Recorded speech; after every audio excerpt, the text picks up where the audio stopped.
जय हिंद दोस्तों।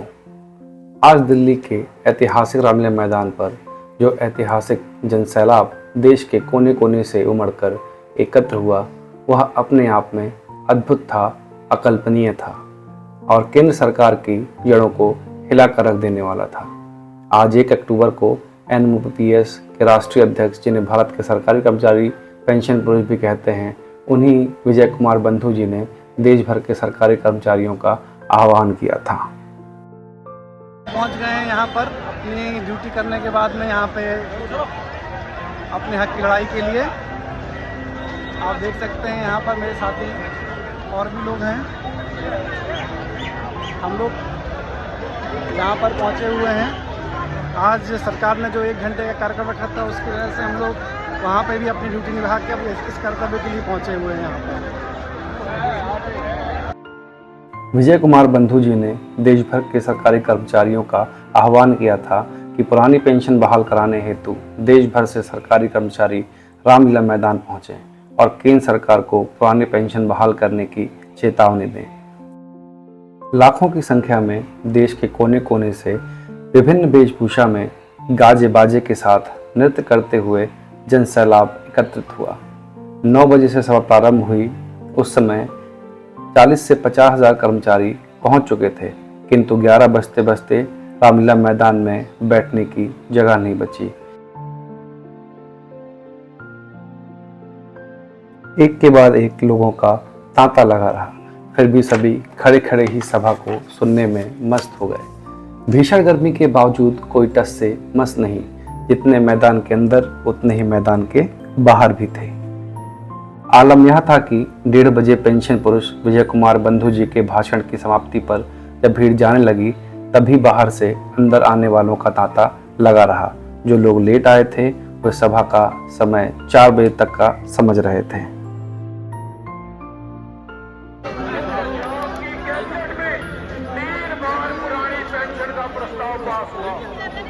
आपने कभी सुने एक प्रस्ताव को एक सरकार की पुरानी पेंशन बहाल होने ही वाली है। आप देखिए करने के बाद हुआ क्या? जबकि कमेटी पहले बन। आश्चर्य की बात है कि इस जनसैलाब में बड़े बड़े मंत्रियों, प्रधानमंत्रियों, नेताओं की सभाओं की तरह भीड़ का इंतजाम खरीदी हुई पब्लिक से नहीं किया गया था। ना सरकारी बसों का इंतजाम किया गया था, न पैसे देने का लालच, न साड़ी, न कंबल देने का वादा। यह जनसैलाब अपनी मर्जी से, अपने खर्चे से, अपनी गरज से रामलीला मैदान में आया था। दिवाली का तोहफा देकर हमने पुरानी पेंशन बहाल की है, लेकिन हुआ क्या कि आज सवाल उठता है कि यह आयोजन था किस बात का? आखिर क्यों जरूरत पड़ी इतने बड़े जनमानस को रामलीला मैदान में आने की? तो आपको बताता चलूं कि सन 2004 से पूर्व सरकारी कर्मचारियों को जो पेंशन मिलती थी वह बंद कर दी गई और नई पेंशन योजना अंशदायी सट्टा बाजार पर आधारित पेंशन योजना लागू की गई। इसके कारण अब सेवानिवृत्त होने वाले कर्मचारियों को 2000 से 5000 तक अत्यंत अल्प धनराशि पेंशन के रूप में मिल रही है, जिसमें किसी एक आदमी का खाना भी नहीं चल सकता। इतनी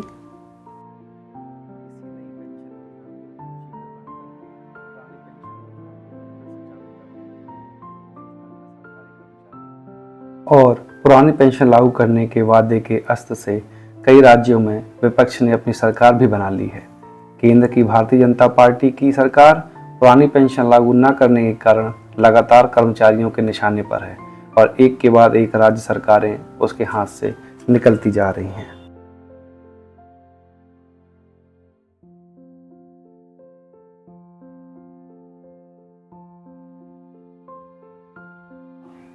हर वर्ग के कर्मचारियों ने बढ़ चढ़कर इस आंदोलन में हिस्सा लिया।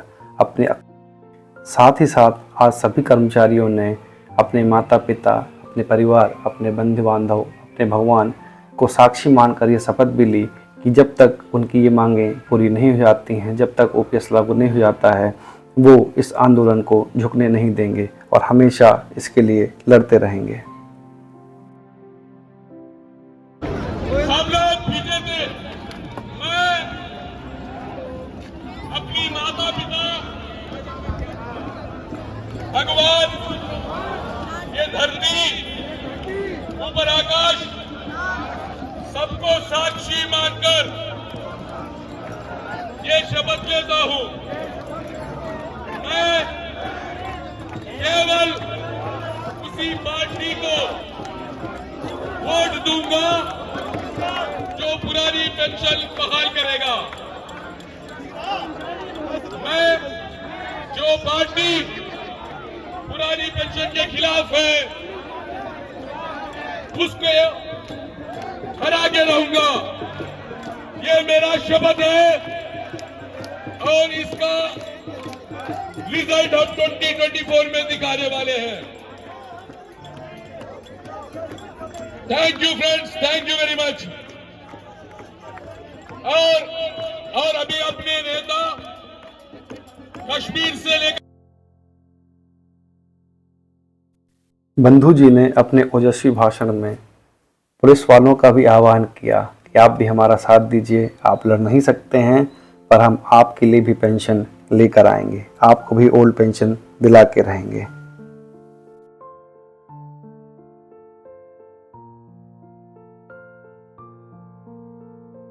लगा है रेलवे स्टेशन से ताता नहीं टुर्रा भी लोग आ रहे हैं, आने दीजिए, आने दीजिए, रोकिए नहीं। पुलिस के भाइयों, आप लड़ नहीं सकते, हम आपको लड़के पुरानी पेंशन दिलाएंगे। और ये नारा हम लगाते हैं, ये हम नारा लगाते हैं, ये अंदर की बात है। ऐसे इतनी धीमे से प्रधानमंत्री जी मुद्दों की बात कब सुनते हैं, तो जोर से बोलिए, ये अंदर की बात है, ये अंदर की बात है। और आपको मैं कहने वाला हूं, अभी 2-3 विषय पर आपसे बात करूंगा और रुके रहिए। अभी तमाम राजनीतिक दलों के गेट खुल रहे हैं, कहने अरे दिल्ली में तो हम इतना नहीं बुला पाते, कौन आ गया, कहां से आ गए, कैसे आ गए, हमने तो बस भी नहीं भेजी, लैया चबैना भी नहीं दिया और हमने तो किराए की चाय भी नहीं पिलाई, फिर भी पूरा दिल्ली जाम हो गया, पूरा दिल्ली। अरे आपको बताऊं, ऐलान करूं क्या,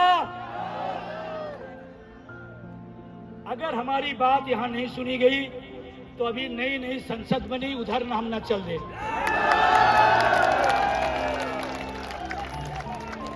एनएमओपीएस के खाते में ये नई संसद, नई नवीनी संसद का संघर्ष का बिगुल कहीं उधर ना हो जाए। मैं प्रशासन से कहना चाहता हूं, प्रधानमंत्री जी यही हैं, इसी दिल्ली में हैं, घूम घूम पब्लिक ढूंढ रहे हो, पब्लिक इधर है, आपकी नजर किधर है। आप अभी सुनिए, 2 महत्वपूर्ण घोषणाएं आपके बीच में मैं करने जा रहा हूं, आप साथ देंगे या घर निकल जाएंगे। अरे बिहार से आए हो, राजस्थान से आए हो, ऐसे निकल जाओगे क्या? अरे रेलवे के साथी बोलो ना। अच्छा, हमारे रेलवे के कितने साथी यहाँ, रेलवे के साथी हटाए, जोर से बोलो, रेलवे जिंदाबाद। कुछ ठेकेदार इसी मैदान में सरकार बचाने आए थे।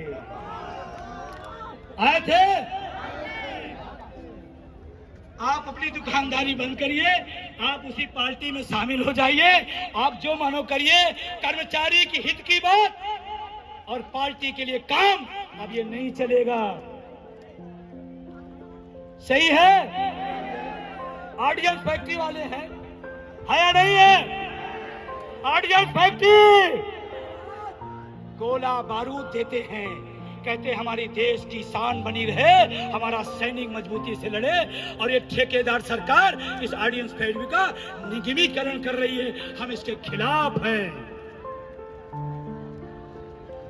हमारे बीच में हमारे बहुत ही संघर्ष के साथी, और जब जब हमने बुलाया तब आए, कुछ ऐसे मौके आए हमने नहीं बुलाया तब भी आए।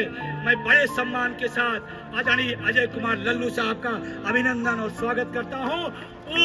प्रदेश अध्यक्ष कांग्रेस उत्तर प्रदेश। बहुत बहुत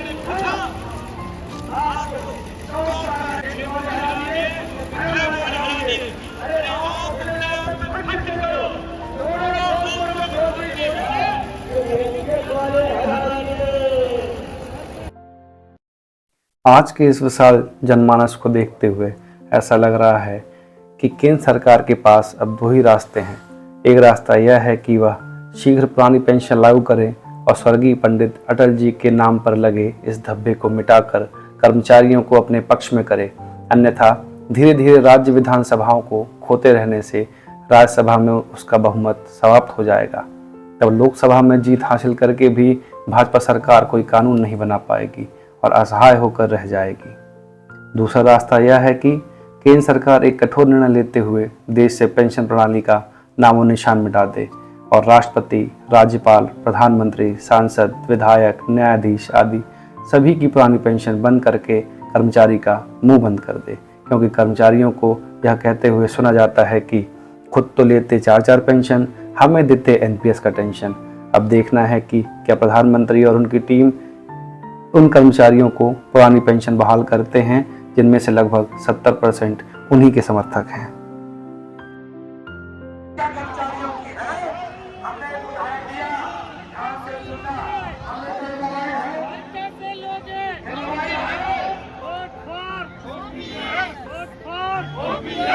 हरियाणा के और कांग्रेस के बहुत बड़ी नेता होते जा रहे हैं।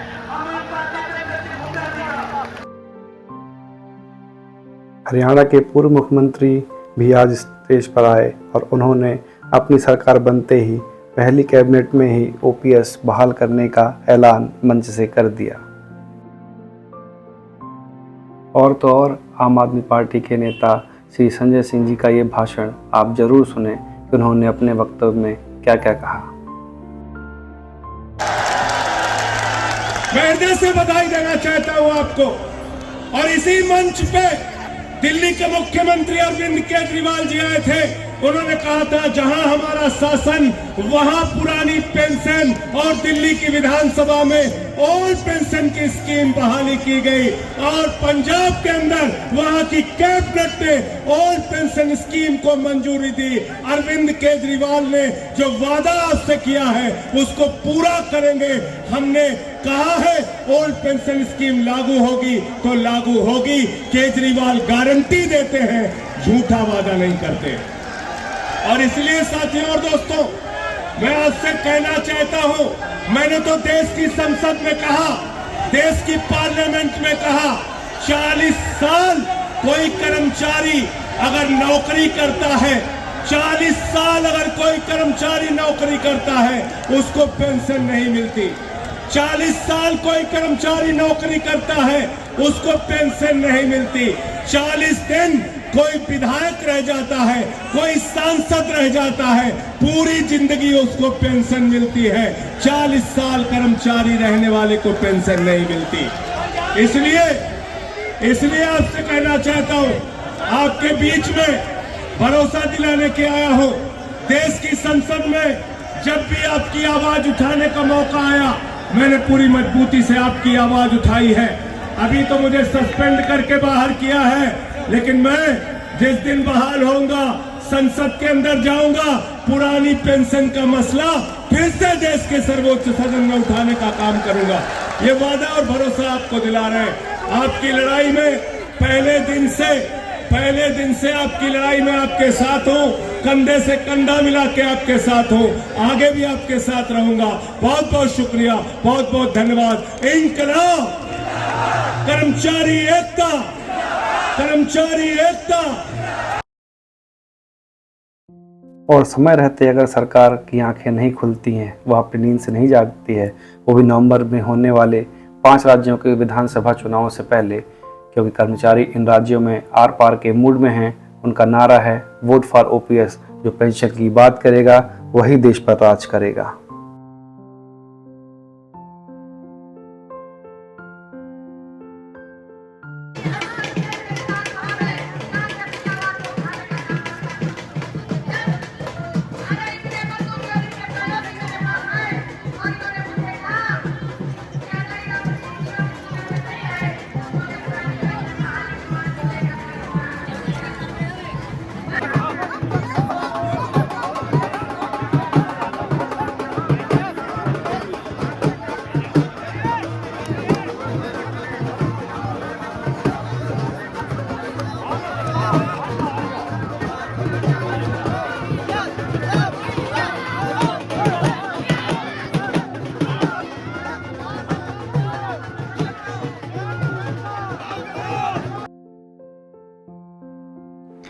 और सत्य तो यही है कि राष्ट्रवाद की बात केवल कर्मचारी हितों का बलिदान देकर नहीं की जा सकती है। यह तो नैतिकता से युक्त राष्ट्रवाद नहीं है कि खुद अपनी पेंशन, वेतन, भत्ते एनपीएस के दायरे में न रखें और कर्मचारियों को एनपीएस के लिए मजबूर करें। खैर, आज जो देखा उससे लगता यही है कि सरकार को पुरानी पेंशन लागू करने का निर्णय जल्द से जल्द ले लेना चाहिए, अन्यथा इसका परिणाम उन्हें आने वाले इलेक्शनों में जरूर देखने को मिलेगा।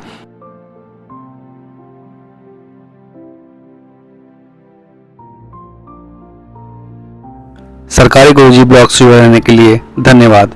जय हिंद, जय भारत, जय ओपीएस।